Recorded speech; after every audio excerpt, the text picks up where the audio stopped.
자, 오늘 함께 할 하나님 말씀은 여호수아 1장 5절에서 11절이에요.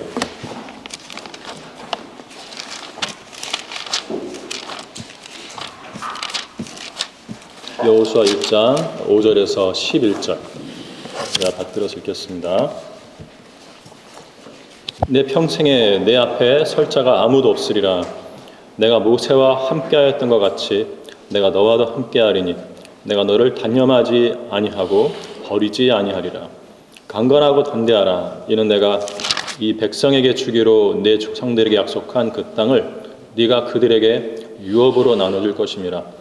너는 오직 강건하고 아주 담대하여 내 종 모세가 내게 명령한 모든 율법대로 직행하고 그로부터 오른편이나 왼편으로 돌이키지 말라.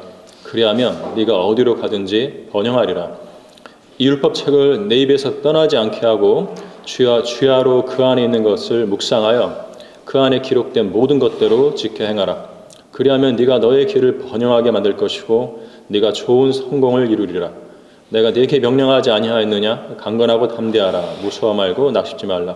이는 주 내 하나님이 네가 어디로 가든지 너와 함께함이라 하시니라. 그러자 여호수아가 백성의 관원들에게 명령하여 말하기를 진중을 돌아다니며 백성들에게 명령하여 말하기를 식량을 준비하라. 3일 안에 너희가 이 요단을 건너 주 너희 하나님께서 차지하라고 너에게 주신 그 땅을 가서 차지할 것이라 하라 하더라. 자, 오늘 말씀을 위해서 잠시 기도하도록 하겠습니다. 위대하시고 거룩하신 주 하나님 감사드립니다.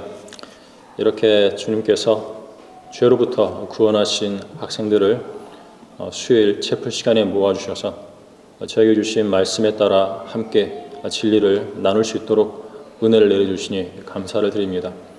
저희가 어디에서 무엇을 하든지 하나님의 말씀은 저희들의 빛이 되시고 저희들의 힘과 능력 그리고 저희를 보호하시는 든든한 보호자가 되십니다. 이 시간 선포되는 말씀에 주님 함께 하시고 기름을 부어주셔서 학생들의 마음에 이 말씀이 심겨지게 해주시며 앞으로 인생을 살아갈 때 어떤 믿음의 자세로 살 것인지를 정확하게 깨닫고 실행하는 시간 될 수 있도록 인도해 주십시오. 이 한 시간 주님의 영으로 저를 충만케 해주시고 담대하고 정확하게 말씀을 증거하도록 역사해 주십시오. 속히 다시 오실 주 예수 그리스도의 이름으로 감사드리며 기도드렸습니다. 아멘. 자, 오늘 설교 제목은 살아볼 만한 인생. 살아볼 만한 인생.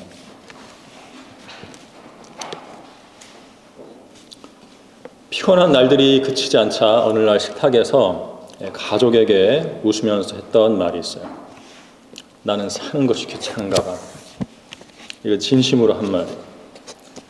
일 외에는 이것도 하기 싫고 저것도 하기 싫고 나 또한 연약한 육신을 지닌 인간이기 때문에 정말 귀차니스트가 되어버린 것 같았어요. 그런데 지난주 어느 밤늦은 시간에 성경을 묵상하던 중에 오늘 본문 중에 있는 5절 내가 너를 단념하지 아니하고 버리지 아니하리라는 여호수아 1장 5절 말씀을 읽다가 문득 이런 생각이 들었어요. 참으로 대단한 약속이다. 이런 인생이라면 살아볼 만 하겠네. 내가 너를 단념하지 아니하고 버리지 아니하리라. 이 정도면 살아볼 만한 인생이겠다. 그런 생각이 들었어요. 하나님께서 단념하지 않는 사람, 하나님께서 절대로 버리지 않는 사람, 와, 이런 인생이라면 정말 살아볼 만 하겠네. 그러고는 잠이 들었죠. 여호수아는 광야 생활 40년간 모세의 종으로 살았던 인물이에요. 이제는 모세도 없고 여호수아 자신이 이스라엘 민족의 지도자로 세움받아 백성과 하나님 사이에 하나님만 바라보면서 달려야 하는 매우 고독한 시간이 다가오고 있었어요. 그런 그가 인생 말년에 백성들에게 했던 말은 여호수아 24장 15절에서 만일 주를 섬기는 것이 너희에게 악하게 보이거든 하수 건너편에서 너희 조상이 섬기던 신들이거나 너희가 거하는 땅에 아모리인의 신들이든 간에 너희가 섬길 자를 오늘날 너희가 택하라. 그러나 나와 내 집은 주를 섬기리라. 바로 이것이었어요. 백성들은 배교에도 여호수아 자신만은 배교하지 않고 주님을 끝까지 따라야 했던 영적 고독이 배어있는 말씀이었던 거죠. 여호수아는 모세를 따르던 저 광야 생활 40년 동안에 자기 옆에서 늙어가며 하나둘씩 쓰러져 죽는 백성들을 지켜보아야 했습니다. 하나님의 약속대로 자신과 칼렙만이 약속의 땅에 들어가게 되었는데요. 출애굽 1세대가 모두 죽고 남겨진 출애굽 2세대만을 이끌고서 가나안 땅에 들어가야 했어요. 학생 여러분은 내가 너를 단념하지 아니하고 버리지 아니하리라는 말씀을 읽었을 때 어떤 느낌이 들었어요? 이 약속의 말씀을 여러분 자신에게도 적용하고픈 충동이 일지는 않았습니까? 그런 살아볼 만한 인생을 나도 한번 살아보고 싶다는 생각이 들진 않았어요. 주님께서 단념하지도 버리지도 않으신다면 그건 정말 살아볼 만한 인생이잖아, 이렇게 생각할 법해요. 여호수아에게 주신 약속을 우리는 믿음으로 우리 자신에게 적용할 수 있습니다. 여호수아에게 수행해야 할 임무가 있었듯이 우리 자신에게도 하나님의 영광을 위해서 수행해야 할 일이 있다면 하나님께서는 우리 또한 단념하지 않고 버리지 않으실 거예요. 히브리서에도 동일한 약속이 주어져 있죠. 13장 5절에서 너희의 생활 방식에 탐욕이 없도록 하고 현재 가진 것들로 만족하라. 이는 그가 말씀하시기를 내가 너를 떠나지 아니하고 너를 버리지 아니하리라고 하셨습니다. 약속의 말씀을 들은 여호수아는 곧장 사역을 수행하기 시작했습니다. 관원들에게 명령하기를 진중을 돌아다니며 백성들에게 명령하여 말하기를 식량을 준비하라. 3일 안에 너희가 이 요단을 건너 주 너희 하나님께서 차지하라고 너에게 주신 그 땅을 가서 차지할 것이라 하라. 이렇게 한 것입니다. 여호수아는 하나님께서 언제나 함께 하실 것이라는 든든한 약속을 들었을 때 기운이 났을 거예요. 그래, 이거면 됐어. 더 이상 바랄 게 뭐가 있을까? 하나님께서 나를 단념하지 않으시고 버리지도 않으신다는데 이보다 더 좋은 일이 또 있겠어? 자, 이제 움직이자. 약속의 땅이 눈앞에 펼쳐져 있다. 이제 나는 백성들을 이끌고 정복전쟁을 벌여서 그 땅을 차지하게만 하면 돼. 자, 백성들아 가자. 주님을 위해서 움직여라. 하나님께서 여호수아를 단념하지도 버리지도 않으실 것이기 때문에 여호수아는 가만히 있었는가? 절대 그렇지 않아요. 그는 전쟁에 나가서 칼과 창을 휘두르며 싸웠죠. 여호수아가 등장하는 곳에서는요, 적들이 벌벌 떨었어요. 그가 칼만 휘두르면 다 싹둑싹둑 베어져서 쓰러져 갔어요. 하나님께서 분명히 네 앞에 설 자가 없으라고 말씀하셨기 때문에 여호수아는 칼을 휘두르는 족족 적들을 쓰러뜨렸어요. 장군이죠. 피 튀기는 전쟁에서 그렇게 최선을 다해 싸웠을 거예요. 하나님께서 단념하지도 버리지도 않는 인생은 정말 살아볼 만한 인생입니다. 그러한 인생이라면 최선을 다해 살아볼 만하죠. 하나님께서 나를 버리지 않으신다고 하니까 방바닥에서 뒹굴며 지내서는 안 돼요.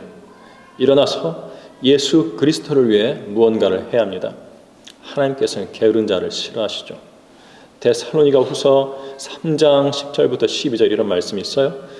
우리가 너희와 함께 있을 때에도 너희에게 명하기를 누구든지 일하기 싫어하거든 먹지도 말라 하였노라.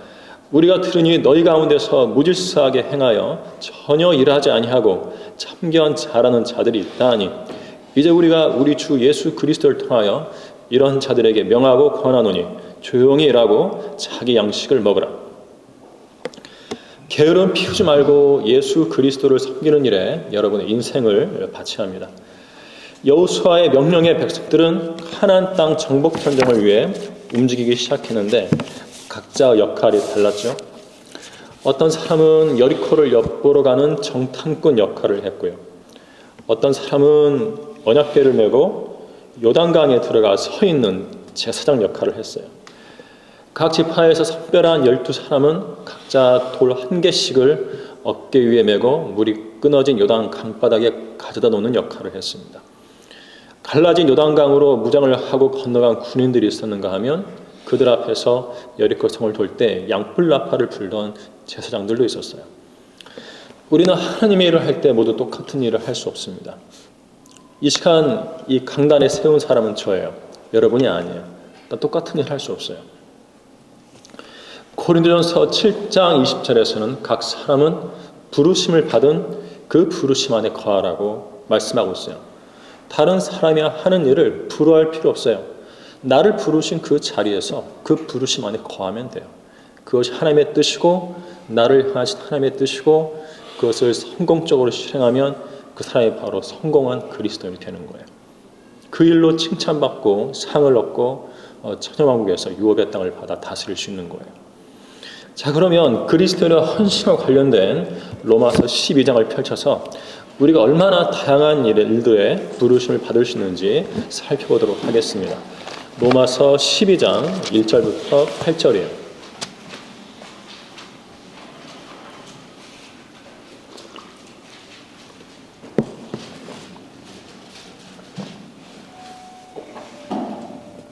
먼저 1절과 2절은 그리스도인의 헌신에 대해서 말하고 있어요. 헌신한 사람이 하나님의 뜻대로 부름을 받아서 섬길 수 있어요. 자, 보세요. 그러므로 형제들아, 내가 하나님의 모든 자비하심으로 너희에게 권고하노니 너희 몸을 하나님께서 기뻐하시는 거룩한 산 제물로 드리라. 이것이 너희가 드릴 합당한 예배니라. 너희는 이 세상과 일치하지 말고 너희 마음을 새롭게 함으로써 변화를 받아 하나님의 선하시고 기뻐하시고 온전하신 뜻이 무엇인지 입증하도록 하라. 우리는 살면서 하나님의 선하신 뜻, 그분의 기뻐하실 그는 뜻, 그리고 그분의 온전하신 뜻을 입증해야 돼요. 나를 어디에 부르셨는가? 거기서 입증할 수 있어야 돼요. 그래서 그 다음 절부터는 우리에게 주신 은사, 그 은사에 따른 부르심 그 자리를 말하고 있어요. 내게 주신 은혜로 인하여 너희 중 각 사람에게 말하노니 자신에 대하여 마땅히 생각할 그 이상의 생각을 품지 말고 다만 하나님께서 각 사람에게 나누어 주신 믿음의 분량에 따라 건전하게 생각하라. 우리가 한 몸에 많은 지체를 가졌으나 한 몸은 그리스도의 몸이죠. 우리 인간의 몸에도 손, 발, 눈, 코, 입, 귀 다양하잖아요. 그리스도의 몸도 마찬가지예요. 다 똑같은 게 될 수 없어요. 내 몸이 눈으로만 데이트하면 어떻게 돼요? 바다에 그냥 뒹굴고 있겠네? 그렇죠. 팔이 없잖아요. 먹을 수도 없고. 다 역할이 있는 거예요. 우리가 한 몸에 많은 지체를 가졌으나 모든 지체들이 다 같은 기능을 가진 것이 아니니 이와 같이 우리 많은 사람이 그리스도 안에서 한 몸이 되어 각 사람이 서로의 지체가 되었느니라. 그러므로 우리에게 주어진 은혜에 따라 가진 은사들이 다르니 예언이면 믿음의 분량대로 예언하고 또 섬김이면 섬기는 일로 또 가르치는 자는 가르치는 일로 또 권면하는 자는 권면하는 일로 구제하는 자는 성실함으로 지도하는 자는 근면함으로 자비를 베푸는 자는 즐거움으로 할 것이니라. 다양한 역할이 있죠. 헌신된 그리스도인들에게. 자, 보세요. 하나님께서는요, 자신의 몸을 주님께 드린 헌신된 그리스도인들을 그분께서 원하시는 자리에 넣으셔서 섬기게 하는 분이세요. 만약 학생 여러분이 헌신했다면 여러분을 넣어주신 바로 그 자리에서 예수 그리스도를 높여드리면 돼요. 무슨 일을 하든지 마음을 다하여 주께 하고 사람에게 하듯 눈가림으로 하지 말아야 합니다. 혼자 있을 때도 죄의 유혹을 멀리하고 하나님을 두려움으로써 행하는 것이 그리스도인의 삶이에요. 이집트로 팔려간 요셉은 포티발의 아내와 단둘이 가까이 있었을 때 그 음란한 여자의 유혹을 뿌리쳤죠. 하지만 다윗은 궁전 지붕 위에서 저 아래서 목욕하는 밧세바를 내려다 보았을 때 유혹을 당해서 밧세바를 데려오라고 해가지고 간음을 저질렀어요. 요셉이 다윗보다 훌륭했습니다. 요셉은 매우 가까이 코앞에 있는 죄를 멀리했지만 다윗은 멀리 있는 죄를 가까이 끌어들여서 범해버렸기 때문이죠. 학생 여러분은 어떠세요? 여러분은 가까이 있는 죄를 멀리 물리치는 사람이에요? 아니면 멀리 있는 죄를 가까이 오게 해서 범해버리는 사람이에요? 어떤 그리스도인이 되어야겠는가? 죄를 짓는데 담대한 사람이 되어야겠는가? 죄를 자신에게 끌어들인 다윗은 그 뒤로 또 다른 죄, 이 밧세바의 남편 우리아를 죽였죠. 살인죄를 범했고요. 그래서 자신의 집안에 칼이 떠나지 않게 된 거예요. 죄로 집안을 망쳐버린 거죠. 죄는요, 내가 개인적으로 죄를 지었다고 해서 그 죄가 나에게만 영향을 주는 게 아니에요. 내 죄가 다른 사람에게 영향을 줄 수도 있어요. 다윗처럼 집안에 살인이 벌어질 수 있는 거예요. 죄는 결과를 낳아요. 다른 사람에게 피해를 줍니다. 자, 죄는 반드시 결과를 가져오는 법이에요. 교회에서 추례를 시키는 것도 다른 성도들에게 영향을 주지 못하도록 잘라내는 거예요. 죄를 지키기 전에 결과를 생각해야 합니다. 죄의 삭은 사망이죠. 사망을 감당할 수 있다면 죄를 짓도록 하세요. 죄가 가까이 있든지 멀리 있든지 범하지 않으려면 어떻게 하는가? 답은 오늘 본문 여호수아 1장 7절에 있습니다. 함께 보도록 할게요. 여호수아 1장 7절.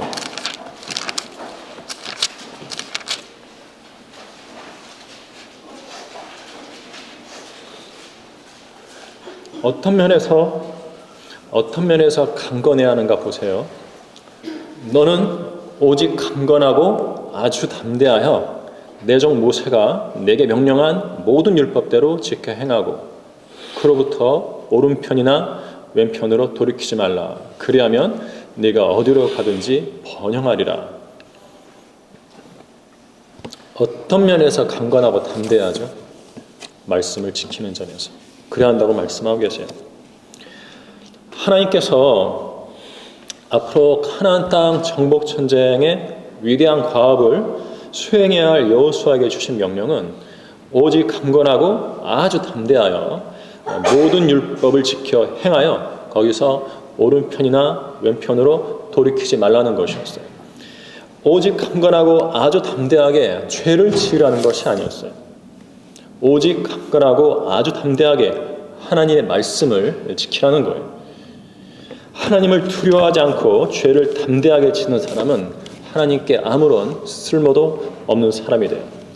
하나님을 두려워해서 죄를 담대하게 거절하는 사람이야말로 하나님께 쓸모있는 사람이 되는 거예요. 그리스도인은 하나님을 섬기기에 앞서서 그 어떤 일보다도 먼저 그분의 말씀을 강건하고 담대하게 지킬 줄 알아야 돼요. 사람이 아니라 하나님께 경청할 줄 알아야 하는 거죠. 베드로와 요한은 배우지 못한 무식한 어부들이었지만 그들이 공회가 놀랄 정도로 담대히 진리를 증거할 수 있었던 것은 예수님과 함께 있었기 때문이었습니다. 절대로 예수의 이름으로 말하지도 말고 가르치지도 말라는 공회의 명령에 하나님 앞에서 너희에게 경청하는 것이 하나님께 경청하는 것보다 더 옳은 일인지 판단하라. 우리는 보고 들은 일들을 말하지 아니할 수 없노라고 하면서 예수 그리스도에 관하여 담대히 증거하고 다녔죠. 예수님과 보낸 시간이 많은 그리스도인들은 사람들이 뭐라 하든지 담대하게 하나님의 말씀을 지킬 수 있고 그 말씀을 담대하게 증거할 수 있는 거예요. 학생 여러분도 예수님과 보내는 시간이 많아야 합니다. 말씀을 펼쳐 읽고 무릎 꿇고서 믿음으로 진지하게 기도하는 시간이 많아야 돼요. 말씀은 많이 읽을수록 좋고 기도도 많이 할수록 좋아요. 믿음은 들음에서 나오고 들음은 하나님의 말씀에서 나오죠. 하나님의 말씀을 들으면 들을수록 믿음은 더욱 강해지는 법이에요. 하나님의 말씀을 듣고 또 들으면 그 말씀을 담대히 지켜서 행할 믿음이 더욱더 생기는 거예요. 그러나 하나님께서 단념하지도 않고 버리지도 않는 인생이라 해도 그 인생의 실패와 고난이 닥칠 수 있어요. 여호수아의 인생을 보세요. 아이성 전투 때 실패를 맛보아야 했죠. 누구의 죄 때문이죠? 악한의 죄 때문이죠. 멀리 선 것처럼 위장한 기브온 사람들에게 속기도 했어요. 누가 잘못했죠? 여호수아가 하나님의 뜻을 묻지 않았어요. 기도하지 않았던 거예요. 하나님께서 함께 하시면 만사가 형통하게 풀릴 것 같은데 그렇지 않아요. 거기에 인간의 죄와 잘못된 판단이 끼어들기 때문에 그렇습니다. 그렇기 때문에 때로는 죄로 인해 쓰러지기도 할 것이지만 쓰러진 자리에서 다시 일어나 섬기기도 할 것이에요.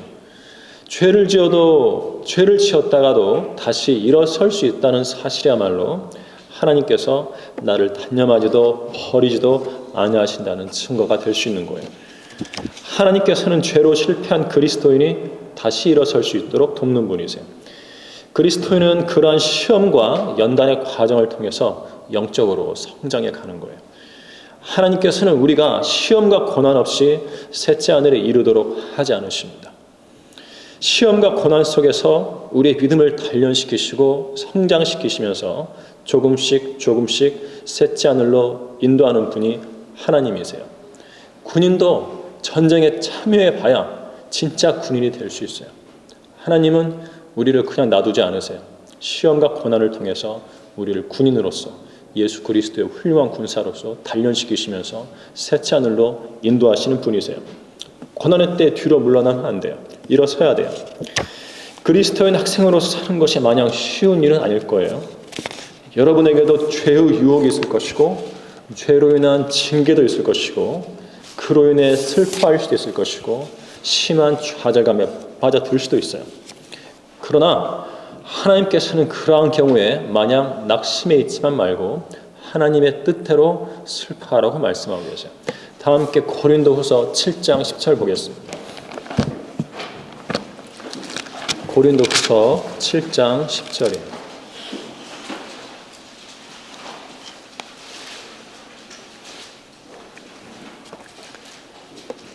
하나님의 뜻대로 하는 슬픔은 구원을 위한 회개에 이르게 하므로 후회할 것이 없느니라. 그러나 세상의 슬픔은 사망에 이르느니라.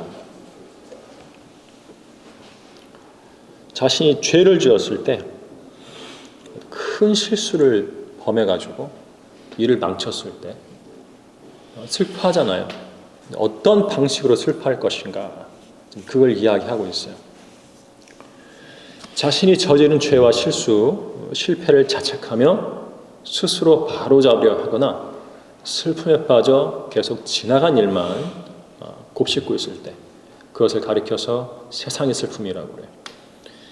이미 엎질러진 물이기 때문에 되돌려 놓거나 바로잡을 수가 없어요. 그런데 그것 때문에 계속 쓸데없이 슬픔에 빠져 사는 거죠. 세상의 슬픔은 누가 하는 건가? 말 그대로 주님과 무관한 세상 사람들이 하는 거예요. 세상 사람들에게는 우리처럼 믿고 의지할 주님이 없어요. 그렇기 때문에 그들 자신의 잘못을 스스로 책망하며 해결해 보려고 하죠. 결국 해결 못하고 슬픔에 빠진 채 저지르는 것이 술, 마약 같은 것으로 위로를 삼다가 목숨을 끊는 거예요. 그래서 우리 성경에서는 세상의 슬픔은 사망에 이르느니라고 말씀하고 계시는 거예요. 하지만 그리스도인은 자신의 모든 죄와 실수를 스스로 바로잡으려 하지 않아요. 주님께 가서 엎드리는 거예요. 이미 지나가 버린 일을 어떻게 해요? 오히려 그러한 일을 저지른 자신이 결코 선하지 않고 천하의 형편없고 절망적이고 무가치한 존재라는 것을 주님께 속 시원히 인정하고 고백해 버리는 거예요. 나는 이 정도밖에 안 되는 사람이야. 이런 나를 나 자신도 고칠 수가 없어. 나는 주님께로 가서 해결봐야 돼.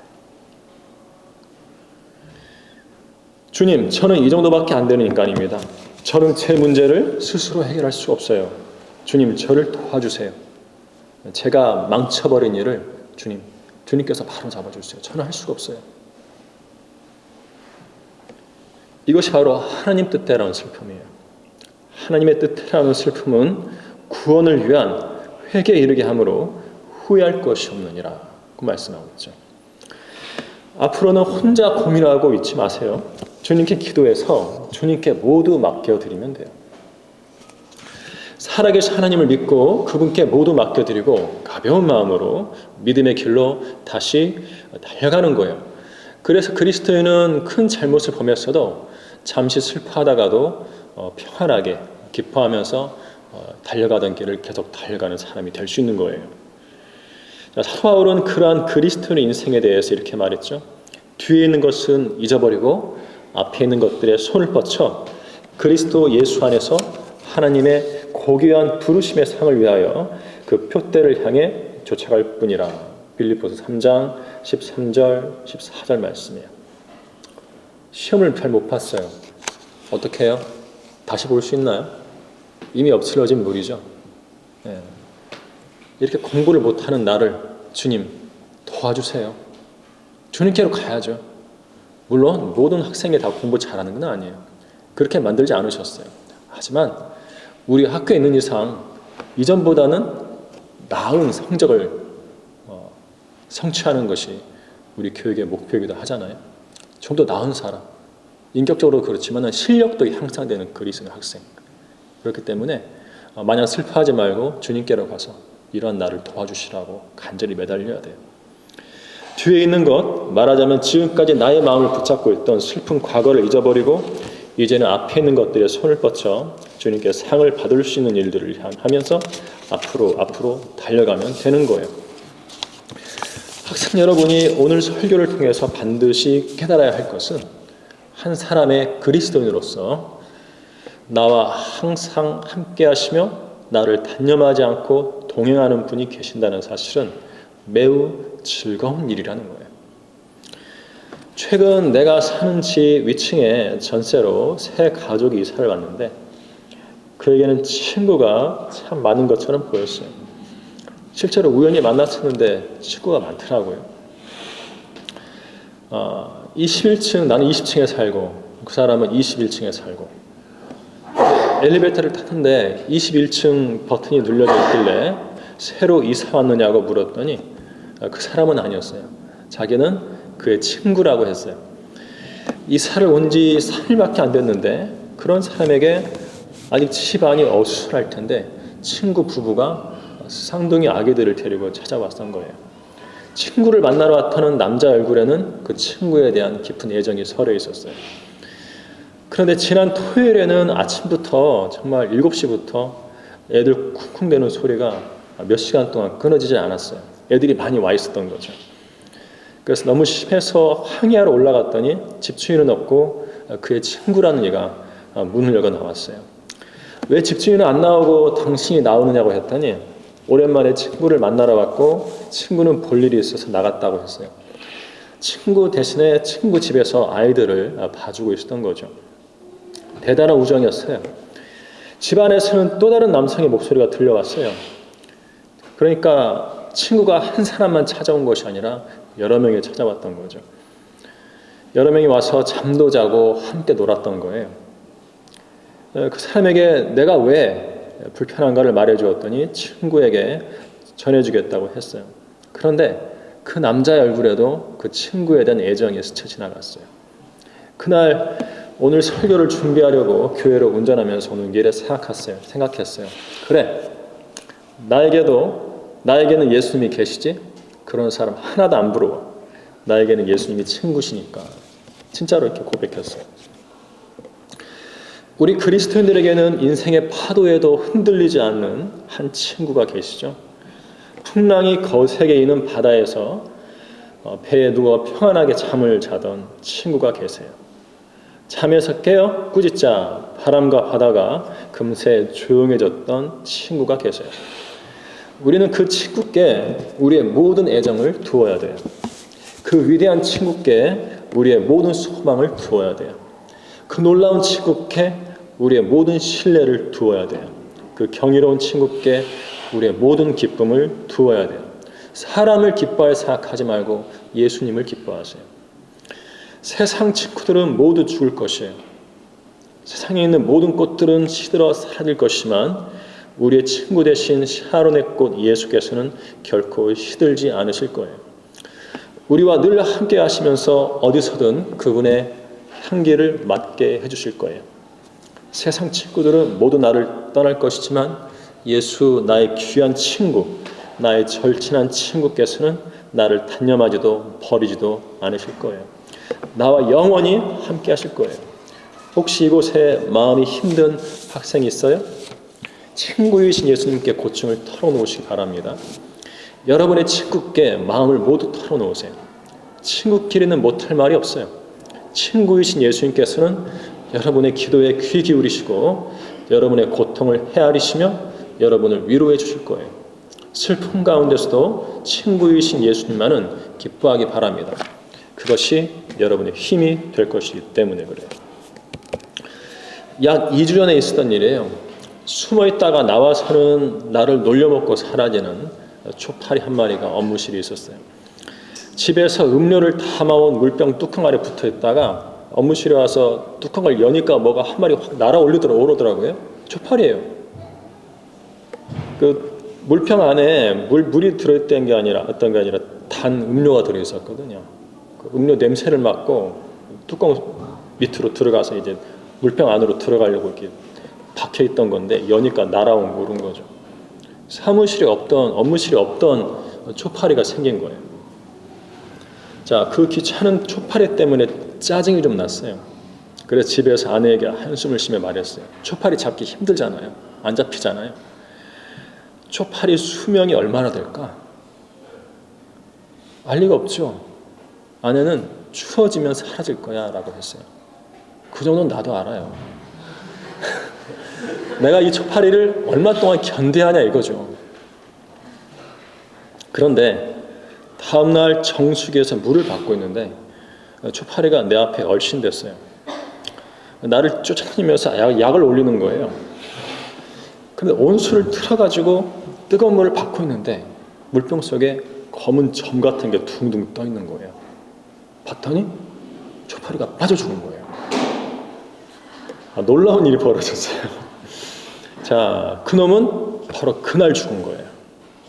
뜨거운 물에 데워서 갑자기 죽을 줄 누가 알았겠어요? 그때 아내에게 초파리가 얼마나 오래 사는가를 물었던 어제의 일이 떠올랐어요. 초파리의 수명은 알 수 없는 일이었어요. 그 초파리는 기대 수명보다 일찍 죽었던 거죠. 어디? 그 초파리뿐이겠어요? 인간의 기대 수명은 70이고 강건하면 80이에요. 그렇다고 모든 인간이 7, 80년을 다 채우고서 죽느냐면 그렇지 않아요. 내 친구는 28살에 죽었어요. 갑자기. 식물이가 되어버렸어요. 자다가. 여러분 얼마나 오래 살 것 같아요? 인생을 지금부터 얼마나 더 살 수 있을 것 같아요? 몸에 질병은 없어요? 가끔 병원 다니던데. 병원에는 여러분 같은 나이인데 닌겔 꺾고 휠체어 타고 다니는 학생들이 있습니다. 지금 젊을 때 헌신해서 하나님의 일을 해야 합니다. 예수 그리스도를 마음의 중심과 삶의 중심에 모시고 오직 예수 그리스도만을 높여드리는 일에 생을 집중하기 바라요. 사도 바울은 나의 간절한 기대와 소망에 따라 내가 어떤 일에도 부끄러움을 당하지 아니하고 항상 그러하듯이 지금도 온전히 담대하여 살든지 죽든지 그리스도가 내 몸 안에서 늘 높임을 받으시게 하려는 것이라고 빌립보서 1장 20절에서 말했어요.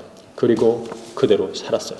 살든지 죽든지 그리스도가 바울의 몸 안에서 늘 높임을 받으시게 하다가 바울은 죽은 거예요.